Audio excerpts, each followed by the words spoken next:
Lucas, bem-vindo novamente aqui na nossa parceria firme e forte aqui na TV da Cidade. Hoje o assunto segurança privada. É isso mesmo, Dabosco. Ouvir e entender esse problema, essa situação, essa condição e esse fator que contribui, efetivamente para a nossa segurança pública. E o Carlos hoje vem contribuir com a gente nesse assunto. Para iniciar o nosso programa, Carlos, eu gostaria de saber de você qual o papel, a importância e também de que maneira a segurança privada contribui para a nossa segurança pública. E seja bem-vindo, Carlos. Muito obrigado, Olha, eu fico bastante confortável por falar em segurança privada, como foi dito, leciono numa escola, que trabalha com a formação de vigilantes, que são a ferramenta de ponta da área da indústria da segurança privada. A importância dela, ela é ímpar. Como anteriormente nós já havíamos comentado, em países de primeiro mundo, a primeira preocupação de quem vai iniciar um empreendimento, começar uma empresa, é a segurança. Por exemplo, ele aqui já está dentro do custo inicial. Já está dentro do custo inicial, A pessoa ela vai projetar, ela vai contratar um designer, vai contratar um engenheiro, um projetista, e ele vai falar, olha, de repente você coloca no teu comércio uma cor que seja mais atrativa para o seu cliente, mas ele deixa de lado aquilo que é a sensação de segurança, aquilo que é realmente comerciável, que ele pode embutir no preço do produto dele, que é a segurança. Carlos, quando você fala em formação de vigilantes, como é que isso está regulado hoje no Brasil? Bom, o órgão regulador da formação do vigilante, é a Polícia Federal, Existe a Lei 7.102 e dentro dela uma portaria, que é a 3263, que é a cartilha de formação do vigilante, E essa lei também regula o funcionamento das empresas de segurança no Brasil. E o órgão regulador é a Polícia Federal. E de quanto em quanto tempo a ficha, vamos dizer assim, do vigilante é atualizada ou é checada pela Polícia Federal, ou ele tem uma reciclagem obrigatória? Não, existe a reciclagem obrigatória, que é a cada 2 anos, O período de formação do vigilante ele foi alterado há pouco tempo. Ele passou para 200 horas aulas. E antes eram quantas? Praticamente são 3 semanas. Há um tempo atrás eram 1 semana e meia no máximo ali, porque era contabilizado por hora-aulas. Okay. E cada instituição dividia esse tempo de horas-aulas. Então não pode se dizer em semanas. Mas hoje são 200 horas-aulas, gira em torno de 3 semanas, 22 dias ali. O vigilante ele está pronto para começar a trabalhar. Posterior a isso, aí, ele passa a cada 2 anos fazendo a sua reciclagem. E mesmo na formação e na reciclagem, toda a documentação do vigilante, toda a vida dele é analisada pela Polícia Federal e encaminhado pelas escolas credenciadas para a formação. Carlos, quando você fala que a cada 2 anos eles são checados, vamos dizer assim, eles passam por uma reciclagem, mas eles têm 200 horas de treinamento depois dessa modificação que teve. 200 horas não seria pouco, Carlos? Perto do que um policial militar hoje recebe de treinamento para começar a agir, claro, na segurança pública? Olha, o interessante que seriam meses, se fossem meses de formação. Quanto mais você conseguir incrementar coisas boas ali na formação do vigilante, seria melhor isso. Mas ao público que ele se destina e ao tipo de serviço que ele vai ser prestado, é o suficiente, assim, se você trabalhar, se você escolher uma instituição séria para fazer sua formação, que vai bem aproveitar essas 200 horas-aulas, é o suficiente para preparar um vigilante, sim, sabe? E até porque esse número de horas, ele vem de um estudo feito, do que seria necessário as matérias para ele conseguir exercer a função dele com excelência. Na formação de vigilante, o que a gente tem hoje de disciplinas, além da própria parte legal, mas até a própria de treinamentos em tiros, entre outras habilitações? Existe o APH, o atendimento pró-hospitalar, nos primeiros socorros, passa também pela instrução de armamento e tiro, onde ele vai conhecer a ferramenta de trabalho dele, que é a arma, dentro dos calibres que são permitidos para o vigilante trabalhar, que é o revólver calibre 38. Ele vai passar também por aulas de legislação aplicada, educação física, defesa pessoal, uso progressivo da força, e, enfim, são várias matérias, comunicação, porque ele utiliza os aparelhos de rádio para se comunicar, Então são essas, entre outras matérias aí, que ele vai ter no curso de formação de vigilante.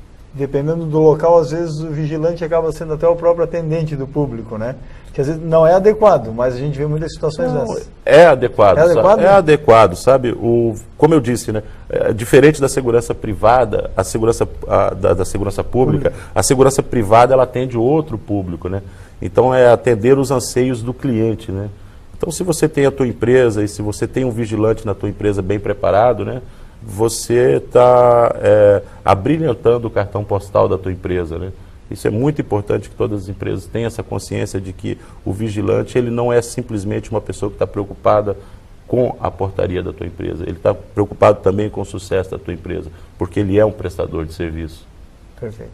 Carlos, sobre agora a questão da condição da profissão do vigilante. Nós sabemos que existe o sindicato dos vigilantes e também algumas discussões a nível nacional sobre a regulamentação da profissão, né?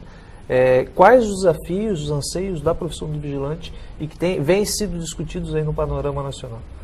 Olha, dentro de um panorama nacional, né, os anseios da classe de vigilante, né, o que eu posso observar seria um salário único nacional, né, um piso salarial para aqueles... Não existe piso, Carlos? Existe estaduais, né?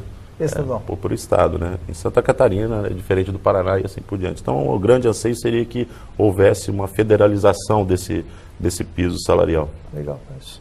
Carlos, quando a gente fala, e o Lucas bem colocou isso no início do programa, a segurança privada como, vamos dizer assim, organismo de auxílio à segurança pública, certo? Uhum. Os vigilantes, eles têm feito um papel fundamental para ajudar a segurança pública de uma maneira geral, já que o efetivo também é baixo? Eu gosto Talvez muito com o repasse das informações. Olha, eu gosto muito de diferenciar, sabe, as duas coisas, né? A segurança privada, o público dela é totalmente diferente, né? É óbvio que o resultado das ações da segurança privada, ela vai influenciar diretamente no da segurança pública, sim, né? Seria como dizer que a saúde privada é um auxiliar da saúde pública. Jamais a gente pode dizer isso, né? No meu entendimento, né? Então eu também digo que a segurança privada ela não auxilia, né? Ela não é uma extensão da segurança pública, né?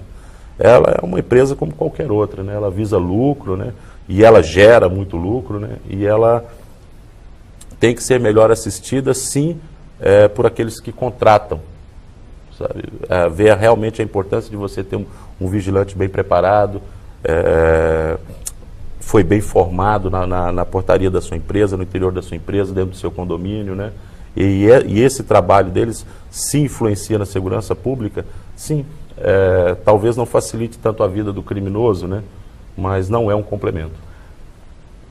Carlos, você sabe me dizer qual é a quantidade de vigilantes que nós temos na nossa cidade e efetivamente qual o impacto que a segurança privada tem no nosso município? Vamos para um cenário maior, né, cara? Dentro do Brasil, estima-se que o número de vigilantes seja igual ao número de habitantes da nossa cidade de Joinville, para eu ter uma ideia. Chega perto dos 700 mil, né? Fica entre 600 e 700 mil. E para cada um vigilante que trabalha regular, existe 2 vigilantes trabalhando de forma irregular. Então esses números são bem maiores, né? E quando você fala de vigilantes que estão trabalhando de maneira irregular, são aqueles vigias, né, de quadras, vamos dizer assim, ou vigilantes armados mesmo? As duas coisas, sabe? Assim, Porque tem muita gente que confunde, né, Carlos? Vigia e do vigilante, né? Consideram o homem do apito, vamos dizer assim, que fica lá na quadra, lá próximo ao seu domicílio, e consideram aquilo como vigilante. Muitas vezes não é. Não, muitas vezes não é, né? O resultado do trabalho é totalmente diferente, sabe? Quando você coloca na frente da tua empresa um recepcionista, o trabalho vai ser exclusivamente recepcionista, né? Não tentando denigrir a imagem da recepção, né? Mas se você tem ali um vigilante ali, você tem algo a mais a oferecer para o seu cliente, né? É aquilo que eu te falou, a diferença entre segurança e sensação de segurança, né? A segurança ela é perceptível, sim. É aquilo que lhe assegura o direito de ir e vir, o seu direito de posse, o seu direito de falar, de se expressar, né? E a sensação de segurança ela é imperceptível. Você só vai sentir a sua sensação de segurança quando não a tê-la. É o que eu digo assim, por exemplo, você vai num determinado estabelecimento comercial vai fazer compras no centro da cidade e deixa seu carro estacionado na rua. Durante todo o período você vai fazer as suas compras preocupado com o seu veículo que está na rua. Se você deixa ele num estacionamento pago, você vai esquecer que tem o carro. E aquilo é segurança para você. Aquela não se sentir, né, de alguma forma agredido ou ser potencialmente seu veículo ser levado dali, essa é a sensação de segurança, que você paga por ela, entendeu? Carlos, a gente acompanha, e essa manhã mesmo eu estive num condomínio, né, que estava sendo cuidado por um vigilante. Mas a gente acompanha também em outros residenciais, muitas vezes é um vigia que está lá, que não é credenciado. Como é que o público que está nos escutando, está nos assistindo esta noite, eles conseguem identificar ou mesmo checar se aquela pessoa realmente é credenciada ou não para estar ocupando aquele posto de trabalho? Simples. Ele é um trabalho terceirizado, né? A função de vigilância, de manutenção, de limpeza, de recepção, né? Consulte a sua empresa. Pergunte se aquele funcionário que está na portaria do teu condomínio, que está na portaria do seu prédio, se está na frente da tua empresa, se ele possui o curso de vigilante, se ele é um vigilante ali que ele contratou. Se está atualizado esse curso. A reciclagem ela é obrigatória, né? Senão ele não estaria nem exercendo a função, né? Hoje em dia, para você, se você vê um vigilante, pode ter absoluta certeza que a reciclagem dele está em dia, sabe? Porque está condicionado a situação dele trabalhar. Carlos, que a gente acompanha, um dos fatores é devido ao custo, né? Mas muitas empresas estão deixando de ter vigilantes, ok? Como é que você vê o futuro desta profissão?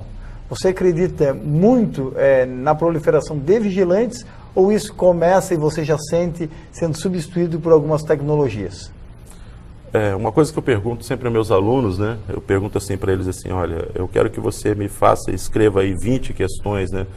Aquilo que você consegue fazer que uma câmera não faz. E me impressiona e fico muito feliz quando eles fazem 40, 50 coisas ali, né? Que eles conseguem fazer e uma câmera não faz. O ser humano ele é insubstituível, né?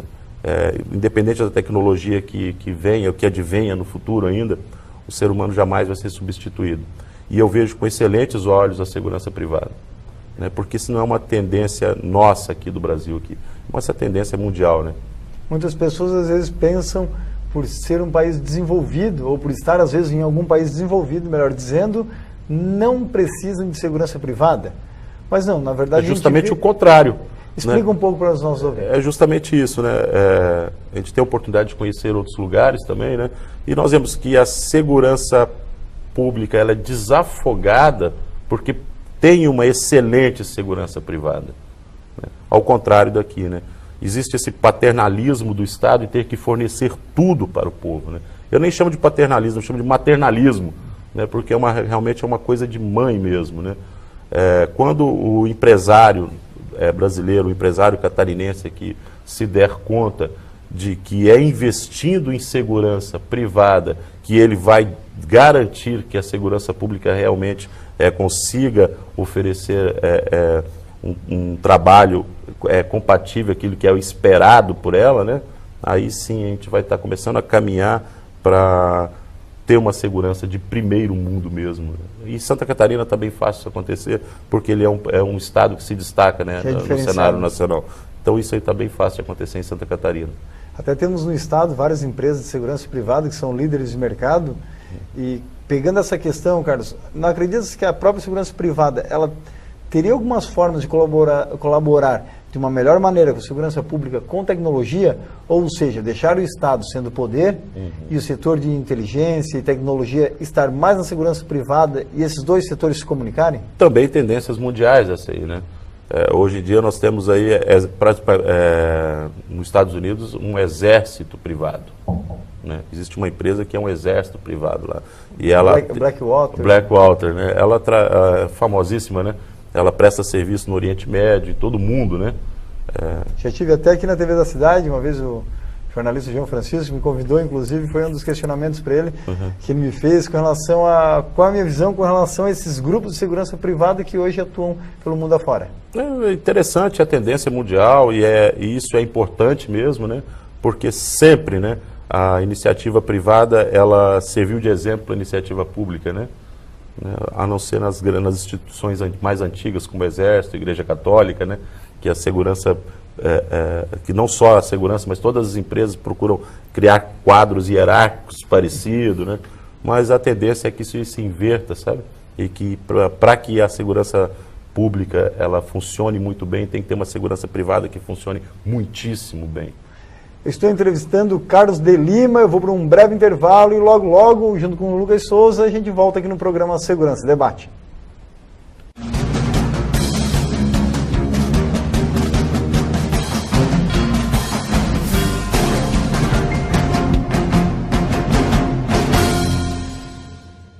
Voltando ao segundo bloco do programa Segurança Debate, hoje eu com o Lucas Souza trazemos aqui na TV da Cidade Carlos de Lima. Ele que é cabo da Polícia Militar, é também instrutor credenciado pela Polícia Federal e participa da Escola de Vigilantes S2, que fica lá na Anita Garibaldi. Isso mesmo, no bairro Anita Garibaldi, rua Anita Garibaldi, né? Em Joinville nós temos excelentes, né, escolas, né, de formação de vigilante. É exemplo do estado de Santa Catarina, que possui excelentes escolas, né?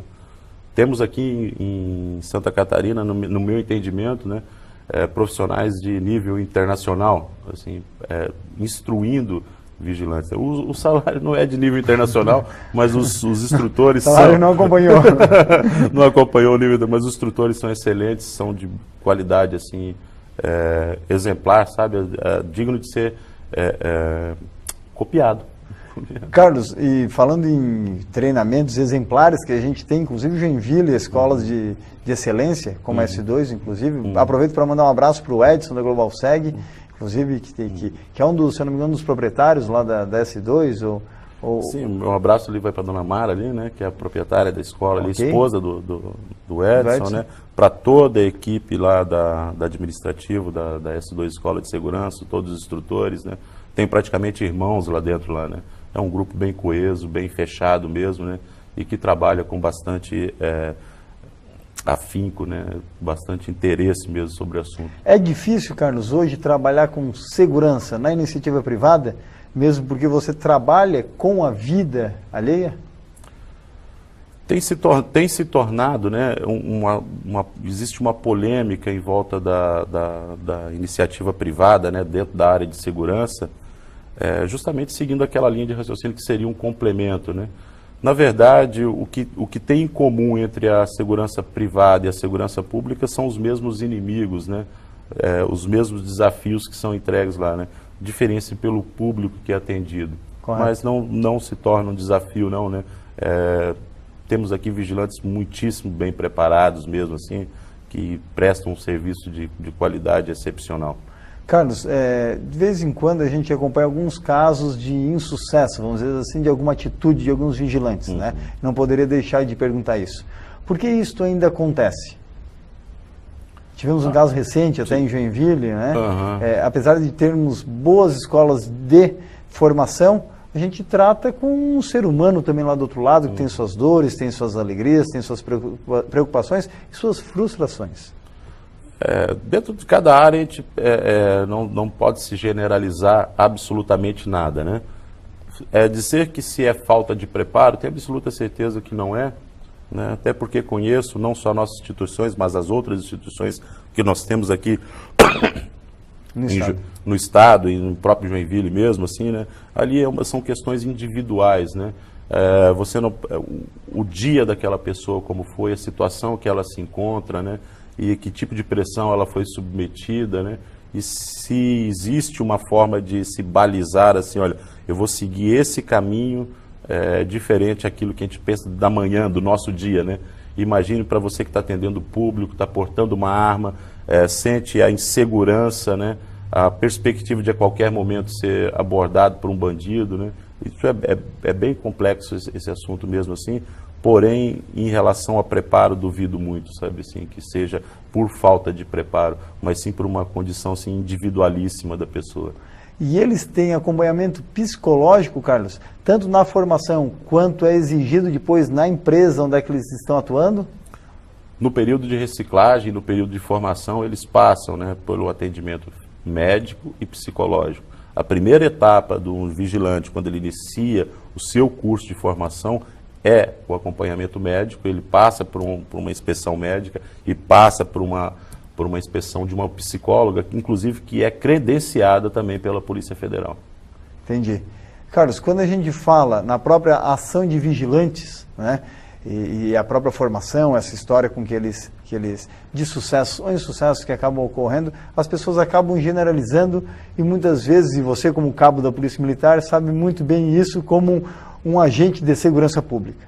Muitas vezes uma ação de um policial, as pessoas acabam generalizando para toda a polícia. O que ocorre na segurança privada também acontece na segurança pública? É frequente, né? Às vezes fala-se ações violentas, a polícia é uma polícia violenta, né? Eu costumo dizer assim, olha, a minha instituição que eu trabalho, ela tem 181 anos. Há mais ou menos esse período havia instituições que colocavam fogo numa mulher porque pensavam que ela era uma bruxa. E não é estigmatizada como violenta, né? A minha instituição não diz que, falando da própria Polícia Militar, né, não é o nosso foco aqui, né? Mas a minha instituição não diz que o homossexualismo é doença. Então existem instituições mais violentas aí fora, aí, né? Mas que não se expõe tanto quanto a Polícia Militar no resultado das suas ações, né?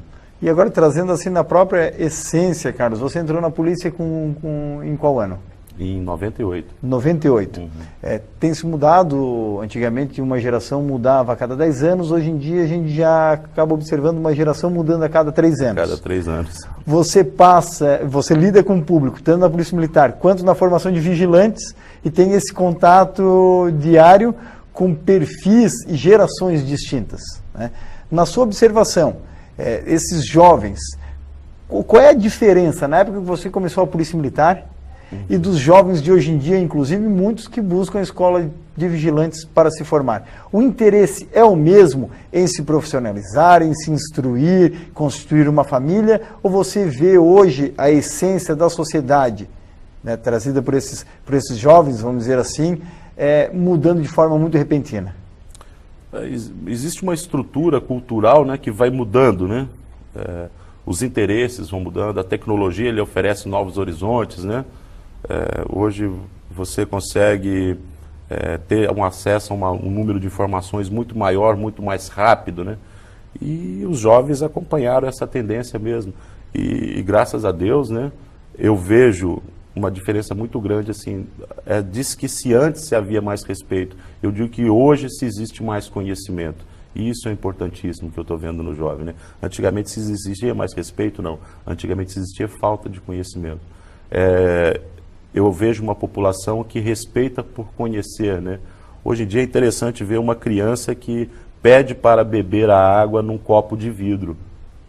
Não pede para beber a água num copo descartável, porque ele sabe que aquele copo vai impactar mais tarde ali o meio ambiente, né?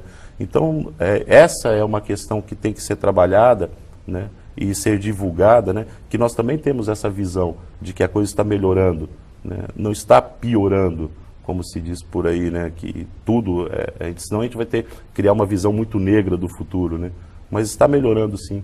Eu acredito nessa melhora, principalmente pela informação que hoje os nossos jovens estão tendo, né. Não se respeita, mas se conhece muito mais. Carlos, você é pai, né? Sim. Também acompanha a formação dos seus filhos. Como você bem disse, essa formação é distinta do que era no passado. Hoje o acesso ao conhecimento, à informação, vamos dizer assim, e depois os jovens, né, têm capacidade de transformar isso em conhecimento, é muito mais rápida. Você acredita que a própria formação, e puxando agora até para uma balança, né, a relação entre segurança e educação, você acredita que essa própria busca de conhecimento, de informações, indo num centro de ensino, indo numa escola, vai acontecer na mesma dinâmica, porque antes era o professor o conhecedor do assunto, hoje não, hoje você tem o Google que lhe fornece informações, você não tem mais tanta frequência de idas a bibliotecas, porque você tem isso na palma da mão, no seu celular. Você acredita que o próprio ensino tem que ter uma grande mudança, tanto na formação das crianças, mas também na área da segurança privada, já que você trabalha com ensino para a segurança privada, vai ter que ter uma mudança tanto da presença pessoal e começar a ser um tanto mais informatizada? Como eu disse, né, são estruturas culturais, né? Vou viajar aqui na tua pergunta, aqui, né? Eu acho interessante, muito interessante isso. Inclusive, ontem nós estávamos discutindo sobre esse assunto dentro com o Júnior, nosso amigo lá, né? Dentro o Subtenente Júnior, né? Um abraço para o Subtenente Júnior, nós estávamos discutindo sobre esse assunto. A forma com que você encara as informações hoje, isso sim que tem que ser mudado. Sabe? As informações chegam, mas a forma que elas são encaradas tem que ser mudada. Né? Nós temos uma facção criminosa que trabalha dentro do nosso país, né, que não tem absolutamente nada diferente do que aquilo que seria um Estado Islâmico. Até a criação desses dois grupos são bem parecidas, bem próximas mesmo. Se formaram dentro de presídios, né? Para quem estudar as duas vai saber disso, que foram presos que criaram elas mesmas, né? A forma delas ganhar verbas é a mesma, é o tráfico, é a extorsão, é o roubo. Isso no caso o PCC? PCC, Comando Vermelho? E Comando Vermelho, o Estado Islâmico, são instituições que foram criadas dentro de estabelecimentos carcerários, né? Que eram as unidades as universidades do crime. As universidades do crime ali, né? E justamente por causa dessa visão de que hoje em dia se tem acesso a tudo, né, conseguiram se proliferar, né, vendendo as ideias delas, né. Um sonho, né, uma visão nossa é que todo mundo tem assim como eles tiveram essa força para trabalhar para o mal, né, que todos consigam desenvolver essa força de trabalhar para o bem, né. É exemplo de que você tem que multiplicar boas ideias. É isso que eu penso. E de quem tem essa missão, Carlos? De conseguir transformar essa mesma energia que hoje é usada para o mal e conseguir convertê-la para o bem? É o jovem um tanto ocioso que poderia ser profissionalizado, poderia ser, vamos dizer assim, reintegrado à sociedade, que muitos desses que acabam indo para essa vertente têm as famílias desestruturadas. E, na minha opinião, a partir do momento que o poder legal para de dar assistência para essas pessoas, o poder paralegal toma força, nasce, cresce e daí depois realmente se reproduz, vamos dizer assim, e multiplica. O que o Estado precisa fazer, vamos dizer assim, desde as gerações de base? O Estado precisa incentivar a iniciativa privada. Incentivar a iniciativa privada, é empreendedorismo. O empreendedorismo, né? O empreendedorismo daquele que educa, o empreendedorismo daquele que trabalha com segurança, o empreendedorismo daquele que vende informações, daquele que vende segurança, né? E você conseguir retirar você conseguir mudar aquele conceito de que o Estado é responsável, inclusive por educar o teu filho lá dentro da sua casa, sabe? Então, assim, olha, julgar realmente a responsabilidade nas costas do pai, que ele veja o filho como um empreendimento dele também, que ele tem responsabilidades com aquele empreendimento dele, de fornecer educação, de fornecer carinho, de fornecer perspectivas, de mostrar para ele, né, que existe possibilidades além daquela que ele encontra na rua, né, e não deixar a cargo do Estado a educação do seu filho, deixar a cargo do Estado a segurança da tua empresa, deixar a cargo do Estado a manutenção da calçada da sua casa, né? Isso se desse certo, né, o comunismo, né, seria uma ordem mundial e não é. Né? Inclusive onde ele foi criado está acabando, né? E, no meu entendimento seria isso. Carlos, fico contente de ouvir essa manifestação de um agente de segurança pública passando a ideia da necessidade do incentivo ao empreendedorismo. Cada vez menos a gente parece ver algo nesse sentido partindo do poder público em nosso país. Você não acredita que o país, nos últimos anos, aí, posso dizer aí para mais de uma década, tem criado uma cultura nesses jovens do funcionalismo público? Ou seja, o jovem brasileiro, onde era para estar criando os anseios para ir para a iniciativa privada, para criar novos projetos, criar novas tecnologias... Hoje nós temos os concurseiros. É isso?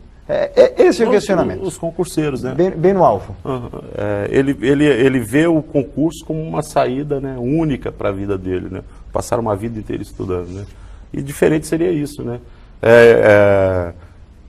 Eu tenho contatos, né, com amigos meus que moram na Europa, né? Eles falam assim, olha, cara, aqui no Brasil o sonho do vigilante é ser policial. Na Europa o sonho do policial é se aposentar e ir trabalhar na segurança privada. Olha só. É o contrário, né? E não é só por uma questão de remuneração, é uma questão de realização profissional. E todo o conhecimento que eu tive na Polícia Militar por 30 anos, eu consegui contribuir agora para a segurança privada. Então, e que tenha feito também, né, na segurança pública. Isso mesmo, ele sai dali até por uma questão que é melhor remunerado, segurança privada é melhor remunerada em países de primeiro mundo, e fora a realização pessoal, você se destaca no seu meio a ponto de falar assim, olha, eu consegui atingir meu objetivo. Né? Sim. É o que a gente vê os atletas, eles dizem, né? Eu não ganhei a medalha na Olimpíada, mas eu estou participando, para mim já é o que me importa, né? É isso aí que o jovem de hoje, ele tinha que ser incentivado a fazer. Não ficar procurando assim, olha, seja um concurseiro, né? Mas seja um empreendedor, né? Carlos, e quem tem a missão de dar esse incentivo, de criar políticas públicas para permitir isso? Falei, né, do Estado ter a obrigatoriedade, né, de fomentar esse tipo de atitude, né, dos pais. É isso aí. Esse é Carlos Henrique de Lima, nosso entrevistado de hoje aqui no programa Segurança Debate. Eu vou para um breve intervalo e a gente volta para o terceiro e último bloco da nossa entrevista. Até logo.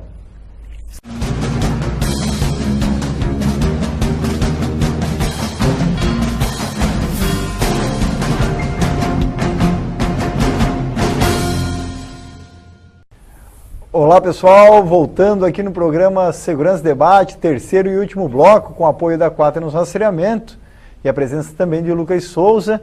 Hoje a gente traz Carlos Henrique de Lima, ele que é cabo da Polícia Militar e é instrutor credenciado pela Polícia Federal na formação de vigilantes, fora outras formações aí na área de segurança pública também, pai de família exemplar, e um formador de opinião na área de segurança e um belo entendedor e que contribui aqui na nossa região através dos conselhos comunitários de segurança. Então, primeiro, Carlos, desde já, né, antecipando o meu agradecimento pela sua participação aqui. Eu que fico muitíssimo agradecido. E é muito bom quando a gente traz alguém que tem uma visão, vamos dizer assim, holística, né? Consegue ter uma visão da segurança privada, da segurança pública, do contato com a comunidade, e essa falta de percepção é o que falta muitas vezes nas profissões hoje em dia, que os jovens parece que eles não têm mais relacionamento pessoal. Talvez você comece a perceber isso nos seus filhos, talvez daqui a pouco comece a se comunicar só por WhatsApp, dentro da própria casa. Dentro de casa. Dentro de casa.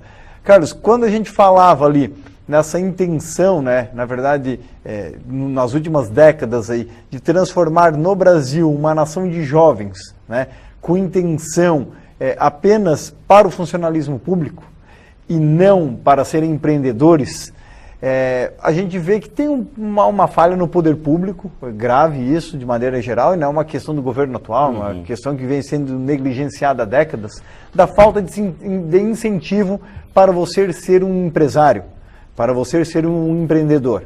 Okay? O que você acredita que possa ser feito para voltar esse estímulo? Onde é que os gestores públicos precisam atuar, ou precisam conhecer mais a realidade e ver quais os projetos se possam incentivar para que a gente consiga erguer novamente uma nação de empreendedores? A primeira coisa é desmistificar, né? Existe uma demonização da figura do empresário, né? Durante muito tempo foi trabalhado, né, essa questão de que abaixo o patrão, fora o patrão, isso se tornou um mantra, né, na boca das pessoas, né? O povo é o trabalhador não existiria trabalhador se não existisse a figura do empresário que gera emprego. Os dois têm que viver em harmonia, né? E essa harmonia ela tem que ser fomentada através justamente da divulgação de que a ideia de que você precisa de um setor empresarial forte para você criar uma nação forte, para você criar um município forte, para você criar um estado forte, né? E se fortalece as coisas através de educação mesmo, principalmente as profissionalizantes. Parece que às vezes a força querem estar apenas dentro dos sindicatos. Dentro dos sindicatos. Não tem absolutamente nada contra o sindicato. Muito pelo contrário, olho com muito bons olhos mesmo, né? Mas a participação seria mesmo em se fomentar o ensino profissionalizante, né? Não você falar assim, olha, eu vou passar uma vida inteira estudando para concursos e sem se preocupar em ter um ensino profissionalizante. É exemplo do que eu vejo hoje ali, né? o perfil do vigilante está mudando. Eu gosto de observar, eu tenho um laboratório nas minhas mãos que é a escola ali, né? Então, quando eu recebo os alunos na sala de aula, eu vejo que o perfil mudou. Antigamente, o perfil do vigilante era totalmente diferente do que é hoje. Hoje em dia, nós estamos começando a receber as pessoas que estavam lá fora e fazem parte desses quase 11 milhões de desempregados que tem no Brasil, estão procurando uma nova alternativa, uma nova forma de se arrimar e arrimar sua família, né?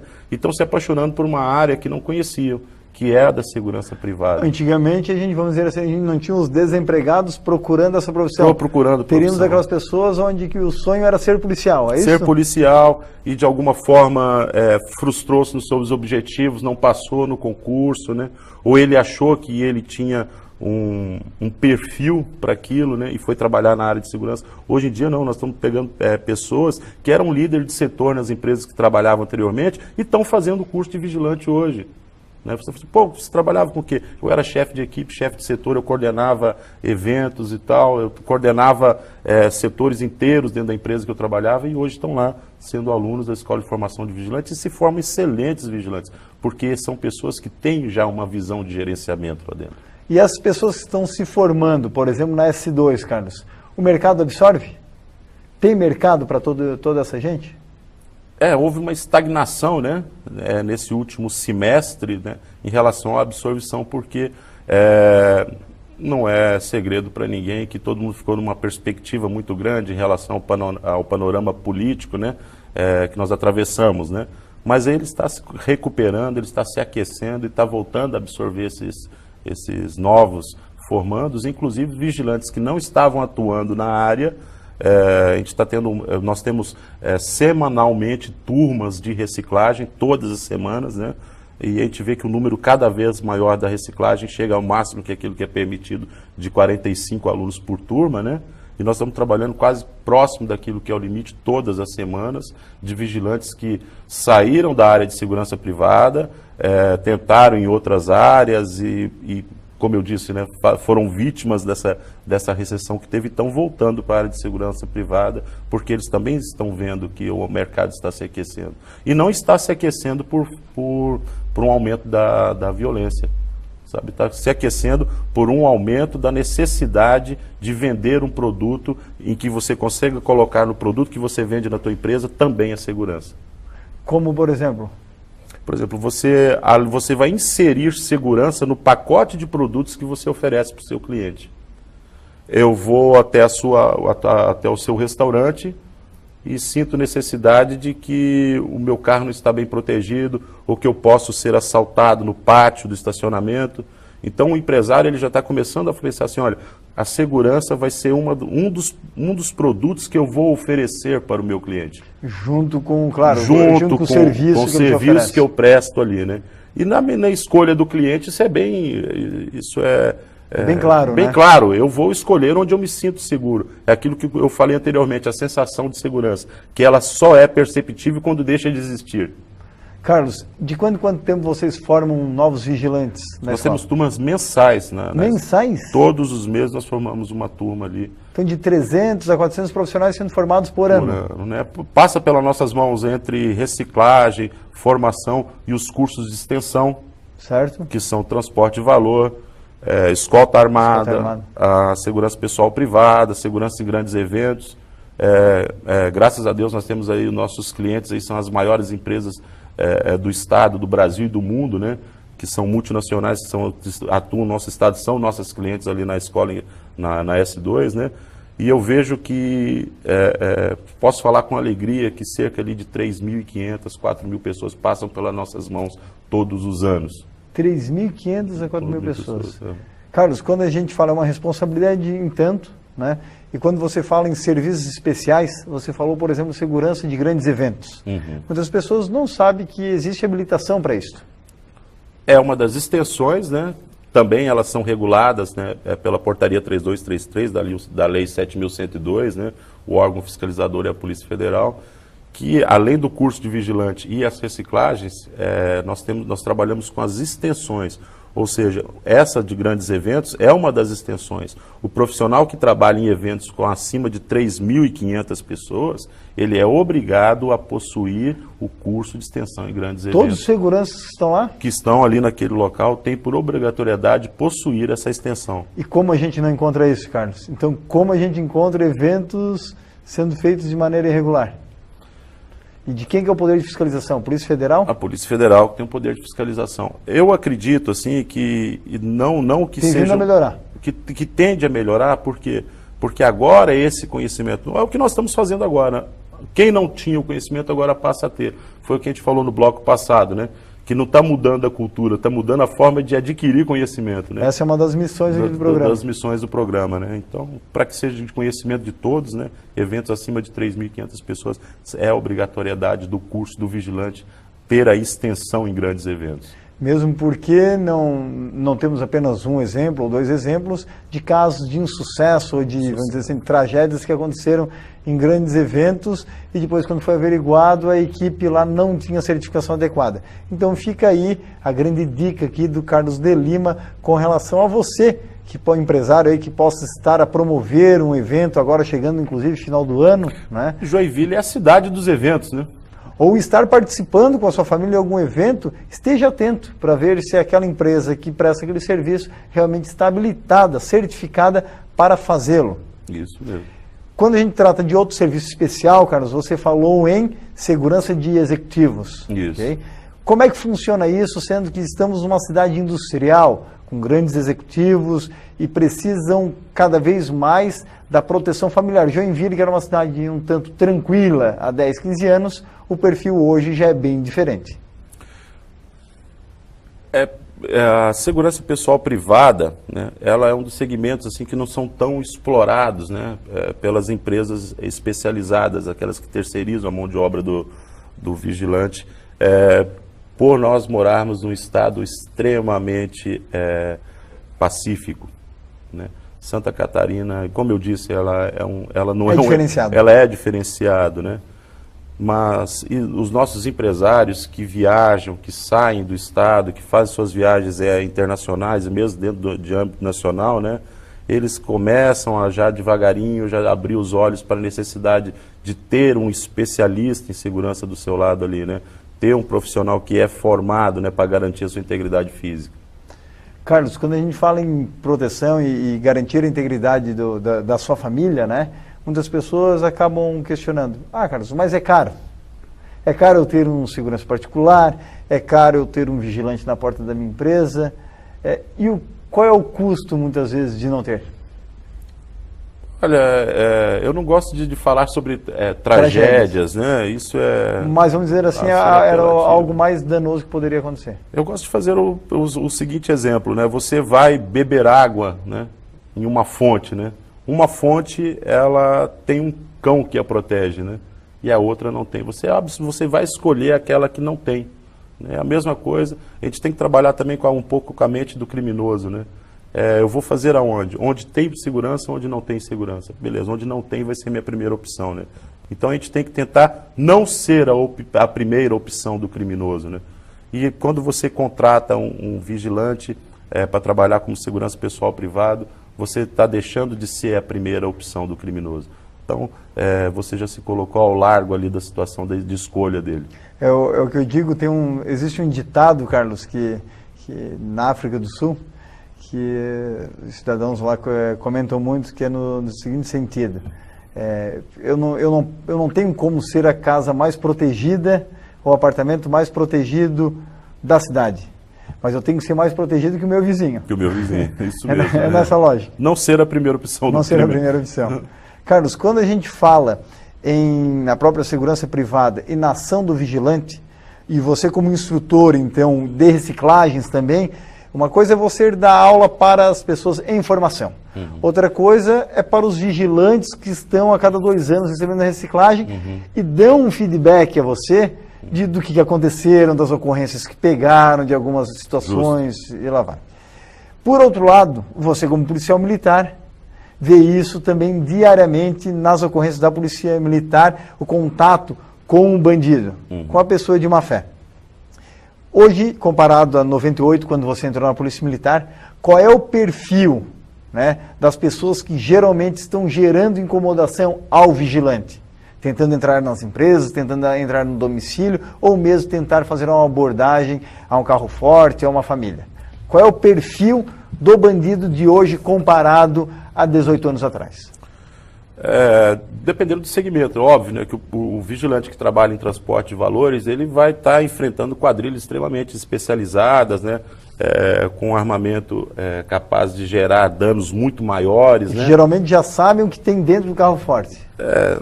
Se trabalham com extrema violência mesmo, e eles têm o objetivo de fazer, né? Eles não vão na dúvida, né?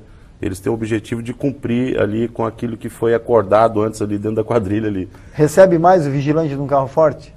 Sim, ele tem um diferencial não muito grande, né? Eu, no meu entendimento, acredito que poderia ser bem melhor, pelo risco. Quase não compensando o risco. Eu vou falar para você, o que é você ser um vigilante de transporte de valor hoje? Eu te dar uma fortuna, colocar dentro de você dentro um invólucro de metal e falar, vai à sorte aí com uma arma na mão, né? Então, poderia ser bem melhor, né? Sou militante dessa causa aí também, que eu gostaria que todos ganhassem, inclusive a empresa, né? Ganhasse muito bem, né? Diferente do vigilante patrimonial, né? O vigilante patrimonial, ele encara outro tipo de criminoso. Qual que é o perfil desse criminoso? Desse criminoso é o usuário de droga, é o cara que pratica furto para conseguir sustentar o vício dele, né? Então, o que acontece hoje em dia, né? Dentro dos estabelecimentos comerciais que antes, a gente acompanha um ritmo assim, olha, antes se furtava R$120 por dia de uma panificadora. O cara ia lá, pegava aquele dinheiro e com ele conseguia sustentar o seu vício. No caixa agora, né, os comerciantes estão deixando muito menos. Então está deixando ali 40, 30, né? E a cada vez vai esgotando o cofre, a caixa registradora dele. Então aquele bandido, aquele assaltante à mão armada que conseguia sobreviver com apenas um furto, ele tem que praticar 3, 4 para conseguir manter o padrão dele. Porque cada empresário está se virando do jeito que dá. Está se virando como pode, né? Então ele é obrigado a cada vez ir mais, né, ao pote, né? Ele é obrigado a cada vez mais praticar o delito dele ali. Por quê? Porque ele não conseguia tantos recursos como ele conseguia anteriormente. É isso, muitas vezes, e é o mesmo criminoso. E é isso que causa esse número, né, do aumento de criminalidade, né? Carlos, quando você fala esse aumento do número número criminal, né, número de ocorrências, e isso é insegurança, ou seja, passa a sensação de insegurança, né? Essa é a sensação de insegurança, né? Você está constantemente tendo a impressão que vai ser vitimado. É isso aí. Carlos, última pergunta aqui. Quem quiser se tornar vigilante, né, como é que faz? A partir de que idade? Quais os pré-requisitos? Como é que ele pode contactar? Ser maior de 21 anos, né? Não possui nenhum tipo de restrições, né, penais ou condenatórias, né? Grau de escolaridade? Grau de escolaridade é o ensino fundamental. Então, e ter bastante boa vontade e... Qual o valor médio, Carlos, que custa geralmente de um curso de vigilante? Gira em torno entre R$1.500 e R$2.000. Ok. É preço acessível, então? Preço bastante acessível, preço que com entrada, é parcelado em diversas vezes, né? E a remuneração depois, mensal, gira em torno, hoje, o piso de qual valor? Olha, gira em torno... O diferencial da profissão de vigilante, entre outras, aí, porque ela possui piso, né?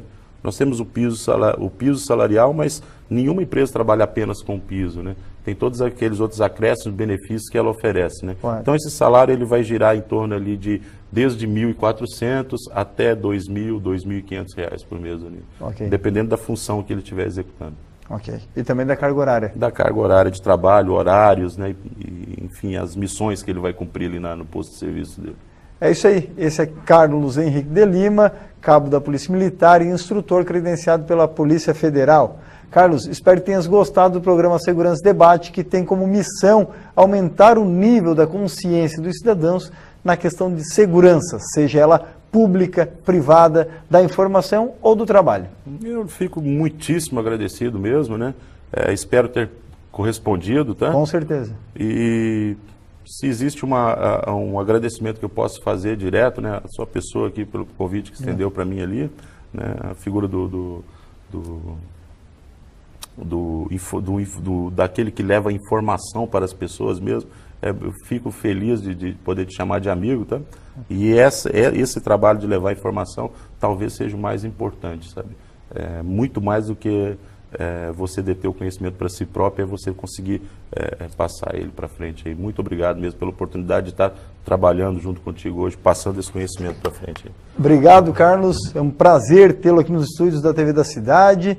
Quem quiser mais informações a respeito da profissão, procura S2 na rua Anita Garibaldi. Um abraço também ao Edson da Global Seg. Um abração a todos. E também, quem quiser seguir aqui o Carlos aí nas redes sociais, procura lá Carlos de Lima. Carlos Lima. Carlos Lima lá no Facebook, sempre muito incisivo aí nos seus comentários a respeito de segurança pública e privada, então vale a pena segui-lo. Eu sou Dal Bosco, até a próxima quarta-feira, um prazer estar convosco toda quarta-feira aqui na TV da Cidade. Um abraço.